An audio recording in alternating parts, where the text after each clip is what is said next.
আজ দুঃখ ভারাক্রান্ত মন নিয়ে আপনাদের সামনে হাজির হয়েছি। আপনারা সবই জানেন এবং বোঝেন আমরা আমাদের জীবন দিয়ে চেষ্টা করেছি,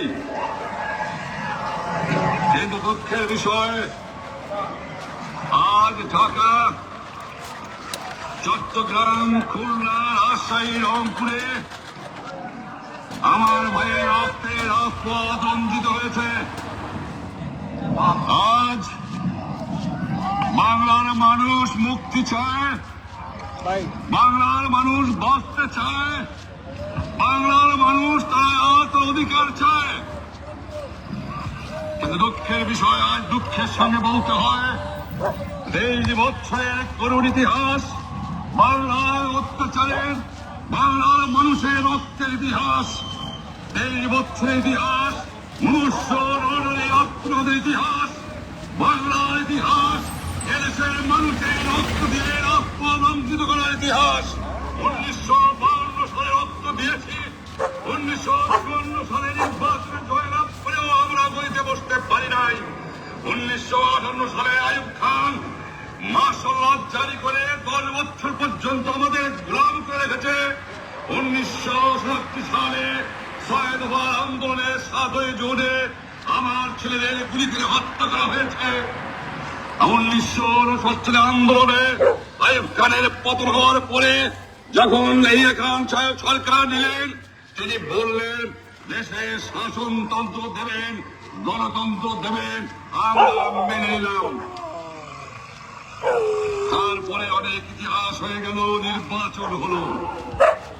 আপনারা জানেন দোষ কি আমাদের? আজকে আমি প্রেসিডেন্ট ইয়াহিয়া খান সাহেবের সঙ্গে দেখা করেছি, আপনারা জানেন, আলাপ আলোচনা করেছি। আমি শুধু বাংলার নয়, পাকিস্তানের মেজরিটি পার্টির নেতা হিসাবে তাকে অনুরোধ করলাম 15 ফেব্রুয়ারি তারিখে আপনি জাতীয় পরিষদের অধিবেশন দেন। তিনি আমার কথা রাখলেন না, তিনি রাখলেন ভুট্টো সাহেবের কথা। তিনি বললেন প্রথম সপ্তাহে মাসে হবে, তিনি মানে নিলেন। আমরা বললাম ঠিক আছে, আমরা অ্যাসেম্বলিতে বলবো, আমরা আলোচনা করব। আমি বললাম বক্তৃতার মধ্যে, অ্যাসেম্বলির মধ্যে আলোচনা করব। এমনকি আমি এ পর্যন্ত বললাম যদি কেউ ন্যায্য কথা বলে, আমরা সংখ্যায় বেশি হলেও একজন যদিও সে হয়, তার ন্যায্য কথা আমরা মেনে নেব। আসুন বসি, আমরা আলাপ করে শাসনতন্ত্র তৈরি করি। তিনি বললেন পশ্চিম পাকিস্তানের মেম্বাররা যদি এখানে আসে তাহলে কসাইখানা হবে অ্যাসেম্বলি। যদি কেউ অ্যাসেম্বলিতে আসে তাহলে পেশোয়ার থেকে করাচি পর্যন্ত দোকান জোর করে বন্ধ করা হবে। তারপরেও যদি কেউ আসে তাকে সন্ন্যাসার করা হবে। আমি বললাম অ্যাসেম্বলি চলবে। তারপরে হঠাৎ 1 তারিখে অ্যাসেম্বলি বন্ধ করে দেওয়া হলো। কি পেলাম আমরা? আমার পয়সা দিয়ে অস্ত্র পেয়েছি ওই শত্রু আক্রমণ থেকে দেশকে রক্ষা করার জন্য। আজ সেই অস্ত্র ব্যবহার হচ্ছে আমার দেশের গরিব দক্ষিণী মানুষের বিরুদ্ধে, তার বুকের উপর হচ্ছে গুলি। আমরা পাকিস্তানের সংখ্যাগুরু, আমরা বাঙালিরা যখনই ক্ষমতায় যাওয়ার চেষ্টা করেছি, যখনই এদেশের মালিক হবার চেষ্টা করেছি, তখনই তারা আমাদের উপর ঝাঁপিয়ে পড়েছেন, তারা আমাদের ভাই। আমি বলেছি তাদের কাছে এই কথা যে আপনারা কেন আপনার ভাইয়ের বুকে গুলি মারবেন? আপনাদের রাখা হয়েছে যদি বহিঃশত্রু আক্রমণ করে তার থেকে দেশকে রক্ষা করার জন্য। তারপরে উনি বললেন যে আমার নামে বলেছেন, আমি নাকি বলে স্বীকার করেছি যে 10 তারিখে রাউন্ড টেবল কনফারেন্স হবে। আমি ওনাকে এই কথা বলে দেওয়ার চাই, আমি তাকে তা বলি নাই। টেলিফোনে আমার সঙ্গে তার কথা হয়। তাকে আমি বলেছিলাম, জনাব ইয়াহিয়া খান সাহেব, আপনি পাকিস্তানের প্রেসিডেন্ট, দেখে যান ঢাকায় আসে কিভাবে আমার গরিবের পরে, আমার বাংলার মানুষের অবুকের পরে গুলি করা হয়েছে, কি করে আমার মায়ের কোল খালি করা হয়েছে, কি করে মানুষকে হত্যা করা হয়েছে আপনি আসুন, দেখুন, বিচার করুন, তারপরে আপনি ঠিক করুন। আমি এই কথা বলেছিলাম। হঠাৎ আমার সঙ্গে পরামর্শ না করে বা আমাদের সঙ্গে আলোচনা না করে 5 ঘন্টা গোপনে বৈঠক করে যে বক্তৃতা তিনি করেছেন এবং যে বক্তৃতা অ্যাসেম্বলি করেছেন, সমস্ত দোষ তিনি আমার উপরে দিয়েছেন, বাংলার মানুষের উপরে দিয়েছেন।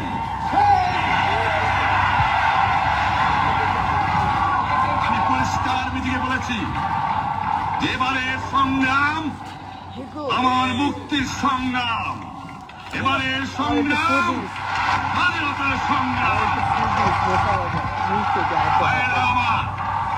25 তারিখে অ্যাসেম্বলি কল করেছেন, রক্তের দাগ শুকায় নাই। আমি 10 তারিখে বলে দিয়েছি যে ওই শহীদের রক্তের উপর দিয়ে পাড়া দিয়ে 8টি সিটে মুজিবুর রহমান যোগদান করতে পারে না। অ্যাসেম্বলি কল করেছেন, আমার দাবি মানতে হবে। প্রথম, সামরিক আইন মার্শাল ল উদ্ধ করতে হবে। সমস্ত সামরিক বাহিনীর লোকদের ব্যারাকে ফেরত দিতে হবে। যেভাবে হত্যা করা হয়েছে তার তদন্ত করতে হবে। আর জনগণের প্রতিনিধির কাছে ক্ষমতা হস্তান্তর করতে হবে। তারপরে বিবেচনা করে দেখব আমরা অ্যাসেম্বলিতে বসতে পারবো কি পারবো না। এর পূর্বে অ্যাসেম্বলিতে বসা, আমরা অ্যাসেম্বলিতে বসতে আমরা পারি না। জনগণ সে অধিকার আমাকে দেয় নাই। ভাইরা আমার, তোমরা আমার উপর বিশ্বাস আছে? আমি প্রধানমন্ত্রিত্ব চাই না, আমরা দেশের মানুষের অধিকার চাই। আর যদি একটা গুলি চলে, আর যদি আমার লোকের উপর হত্যা করা হয়, আমাদের উপর কাছে আমার অনুরোধ রইল, প্রত্যেক ঘরে ঘরে তুষ্ট করে তোলো। আমাদের যা কিছু আছে তাই নিয়ে শত্রুর মোকাবেলা করতে হবে এবং জীবনের তলে রাস্তাঘাট যা যা আছে সব কিছু আমি যদি হুকুম দিতে পারে নাও পারি, তোমরা বন্ধ করে দেবে। তোমরা আমার ভাই, তোমরা বেড়াকে থাকো, কেউ তোমাদের কিছু বলবে না। কিন্তু আর আমার বুকের উপর গুলি চালাবার চেষ্টা করো না, ভালো হবে না। 7 কোটি মানুষকে তাবা রাখতে পারবো না। আমরা যখন মরতে শিখেছি তখন কেউ আমাদের দবাতে পারবে না। যে পর্যন্ত আমার এই দেশের মুক্তি না হয়ে আজনা ট্যাক্স বন্ধ করে দেওয়া হলো, কেউ দেবে না। আমি অনুরোধ করছি, আপনারা আমাদের ভাই, আপনারা দেশকে একেবারে জাহান্নামে ধ্বংস করে দিয়েন না। জীবনে আর কোনদিন আপনাদের মুখ দেখা দেখি হবে না। যদিও আমরা শান্তিপূর্ণভাবে আমাদের ফয়সলা করতে পারি, তাহলে অন্তপক্ষে ভাই ভাই হিসেবে বাস করার সম্ভাবনা আছে। সেই জন্য আপনাদের অনুরোধ করছি, আমার এই দেশে আপনারা মিলিটারি শাসন চালাবার চেষ্টা করবেন না। দ্বিতীয় কথা, প্রত্যেক গ্রামে, প্রত্যেক মহল্লায়, প্রত্যেক ইউনিয়নে, প্রত্যেক সাব ডিভিশনে আওয়ামী লীগের নেতৃত্বে সংগ্রাম পরিষদ গড়ে তোলো এবং তোমাদের যা কিছু আছে তাই নিয়ে প্রস্তুত থাকো। মনে রাখবা, রক্ত যখন দিয়েছি, রক্ত আরো দেবো। এই দেশের মানুষকে মুক্ত করে ছাড়াবো ইনশাআল্লাহ। এবারে সংগ্রাম আমাদের মুক্তির সংগ্রাম, এবারে সংগ্রাম স্বাধীনতার সংগ্রাম। বিশ্বাস নিশ্চয়ই রাখেন, জীবনে আমার রক্তের বিনিময়েও আপনাদের সঙ্গে বেইমানি করি নাই। প্রধানমন্ত্রী যদিও আমাকে দিতে পারে নাই, ফাঁসি কাজটা আসামি দিয়েও আমাকে দিতে পারে নাই।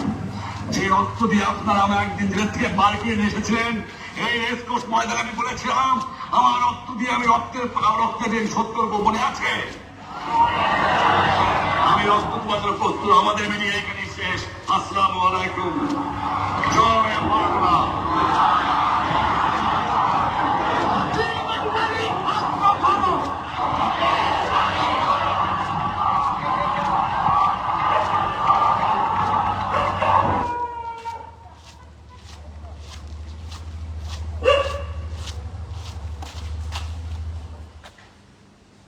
ভাই ভাই